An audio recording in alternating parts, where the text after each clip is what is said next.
siapapun Anda, apapun partai Anda, kalau dalam waktu dekat ini menjelang pilkada masih berani menjelek-jelekkan presiden, menghina presiden, memfitnah Presiden Joko Widodo, siap-siap jagoan Anda tidak akan menang di pilkada. Luar biasa peringatan Bapak ini yang mengatakan siapapun Anda, partai Anda, calon Anda, kalau masih menghina, menghujat keluarga Jokowi ataupun Pak Jokowi sendiri, jangan harap Anda memenangkan pilkada kali ini. Banyak calon-calon caleg dari PDP yang terjungkal tidak masuk Senayan dikarenakan menghujat Jokowi ataupun Gibran sebagai Samsul. Akhirnya ya kalah telak dan terjungkal dari Senayan. Kasihan deh. PDIP usulkan Ahok mengikuti Pilgub Sumatera Utara. Wah, ini seru ya, nggak hanya Pilgub Jakarta, Jawa Timur ya. Jadi ada Sumatera Utara yang persaingannya ketat ya antara Bobi Nasution dan Pak Ahok. Kalau beneran terjadi ya ini lawan yang sepadan ya. Kalau menurut Anda nanti bakal menang siapa ya, Pak Ahok atau Mas Bobi ya? Ini dua-duanya sama-sama orang yang memiliki ini ya, memiliki peluang besar untuk menang ya, seperti itu.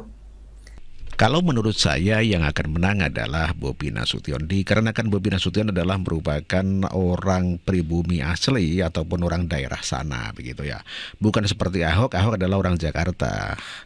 Jadi Bobi Nasution pernah menjadi wali kota di Medan selama 5 tahun, paling tidak dia sudah punya rekam jejak ya, sudah punya track record. Oleh karenanya otomatis ya dipertimbangkan, apalagi dia anak Presiden Jokowi, di mana ya dia menantunya ya, dan otomatis mendapatkan dukungan dari partai-partai koalisi Indonesia Maju begitu ya. Dan tentunya kalau toh misalnya PDIP mengusung Ahok dan niatnya hanya untuk menjungkalkan hak keluarga Jokowi alias Bobi, niatnya saja tidak mencari menang tetapi ingin menjungkalkan saja, maka saya pikir Ahok akan kalah di pilkada Sumatera Utara. Begitu Mas Bro. Ahok maju pilkada Sumut. Kenapa menarik?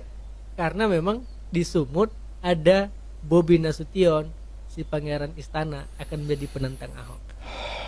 Kedua tokoh ini punya latar belakang yang berbeda, tapi juga punya pengalaman yang luar biasa. Bahkan jaringan politiknya juga sama-sama kuat. Lantas pertanyaannya, dan kalau dia maju, siapa yang akan terkuat? Bobi versus Ahok. Pertama Ahok, dia ini bukan hanya seorang politisi PDIP, tapi dia ini juga seorang pengusaha, ya kan? Dan dia ini bro bukan sembarang politisi, ini bagian dari elit. Sekarang bagaimana dengan Bobi? Kalau boleh jujur ya, sebelum tanggal 8 November tahun 2017, Bobi ini bukan siapa-siapa di Sumut. Dia ini cuma warga biasa berdarah Batak yang besar di luar Sumatera Utara. Dari SD sampai kuliahnya pun di luar Sumatera Utara, bukan di Sumatera Utara. Tetapi semua berubah sejak menjadi menantu presiden. Kalau orang bilang begini, boleh salah pilih. Jangan salah pilih istri dan juga salah mertua. Namanya juga manusia bang, dan jabatan presiden kan cuma satu, dan Pak Jokowi juga cuma satu ya, punya anak perempuan. Jadi tidak mungkin lah kita menjadi menantu Presiden Joko Widodo.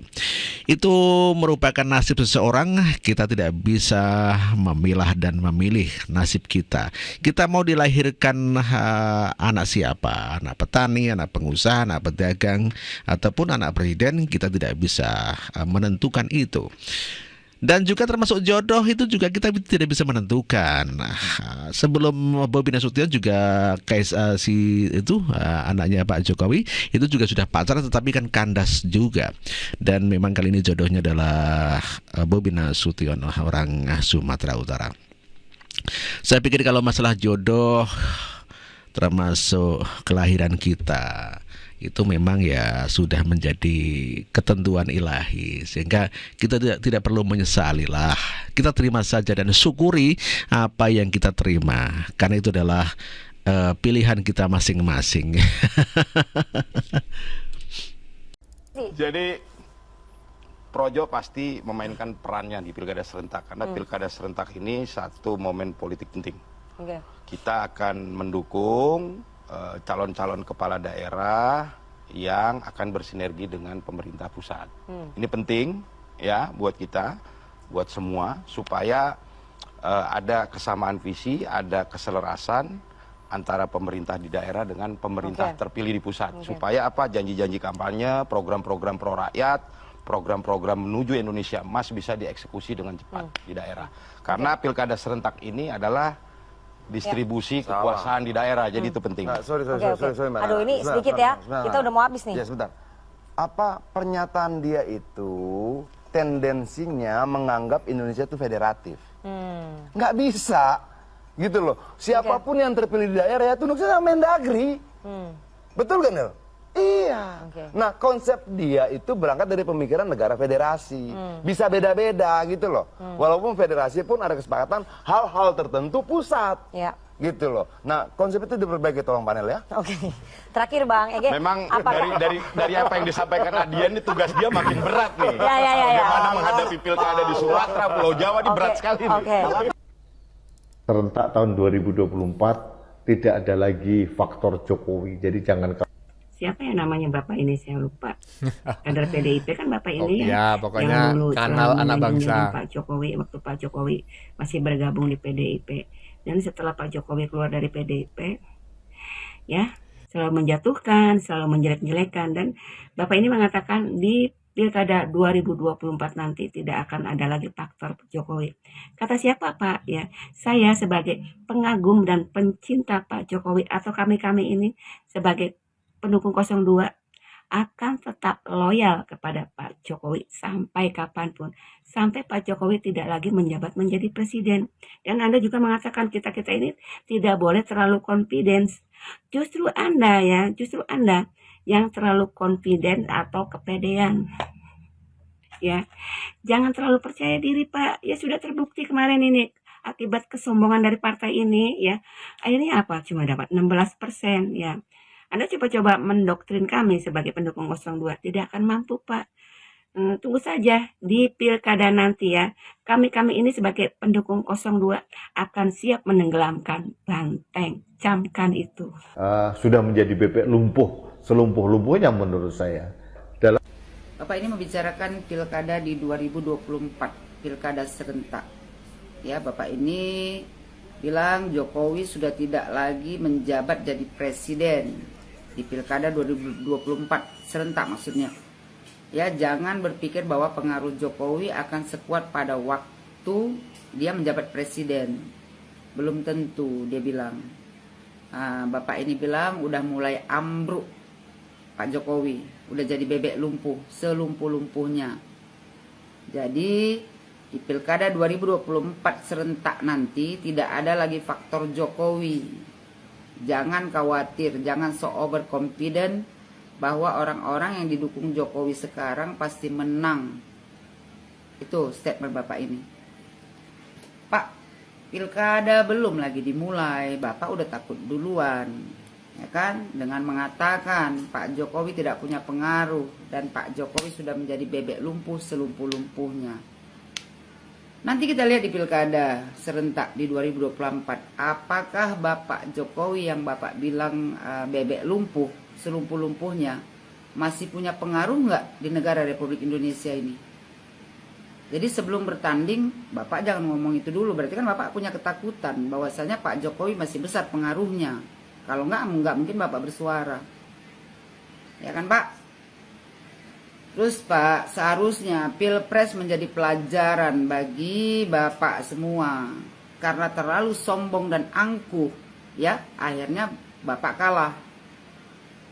Jadi jangan sombong dan angkuh juga Pak, merendahkan orang lain. Karena makin Anda rendahkan seseorang, makin Allah angkat derajatnya setinggi mungkin. Harusnya belajar dari Pilpres. Ya, kesombongan akan menghancurkan. Toh buktinya di Pilpres kalah kan karena sombong. Jadi coba berbenah diri, jangan terlalu sombong. Ya, mengerikan sekali tekad pendukung 02 yang akan membabat habis atau melenyapkan calon-calon kepala daerah dari PDIP. Ya, sepertinya ya persaingan Pilpres yang telah kita lewati belum usai. Persaingan Pilpres kali ini merambat ke Pilkada. Ya, kita ketahui sendiri bahwa Adian sendiri sudah ketakutan dan mengatakan urusan Pilpres jangan sampai dibawa ke Pilkada. Namun demikian masyarakat tentu tidak mempersoalkan itu karena rasa Pilpres masih melekat di rasa Pilkada. Oleh karenanya, menurut saya juga sangat yakin kalau Bobi Nasution pasti akan melenggang ke kursi gubernur dikarenakan kekuatan pendukung Jokowi yang sering dihina-hina dan dicaci maki dan dihujat dan diremehkan akan bangkit dan memberikan perlawanan yang sangat sengit kepada calon kepala daerah dari PDIP. Mantap, Bung.